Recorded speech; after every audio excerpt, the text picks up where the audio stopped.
కంచి విష్ణు కంచిది. ఇక్కడ మనకి బంగారు బల్లి అదేవిధంగా వెండి బల్లి కూడా రెండు ఉంటాయండి.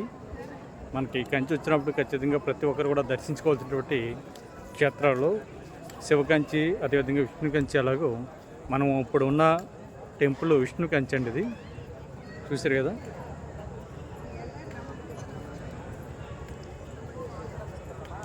ఇక్కడ మనకి బంగారు బల్లి ఉంటుంది, అదేవిధంగా స్వామివారు అదేవిధంగా అమ్మవారు కూడా మనకి దర్శనం అవడం జరుగుతుంది. అతి పురాతనమైనటువంటి క్షేత్రాల్లో ఇది కూడా ఒకటండి. మనం సాధారణంగా వినే ఉంటాం, కంచి వెళ్తే బంగారు బల్లి అదేవిధంగా వెండి బల్లి కూడా రెండు కూడా మనం దర్శించాలని అంటుంటారు. అదేవిధంగా మన చేతితో తాకడానికి కూడా అవకాశం ఉంటుందండి. ఇక్కడ మనకి ఒక అద్భుతమైనటువంటి మండపం ఇది. చూశారు కదా మండపం. ఇదంతా కూడా విష్ణు కంచి. అతి పెద్ద గోపురాలు కూడా మనకి 4 పక్కలు ఉంటాయి.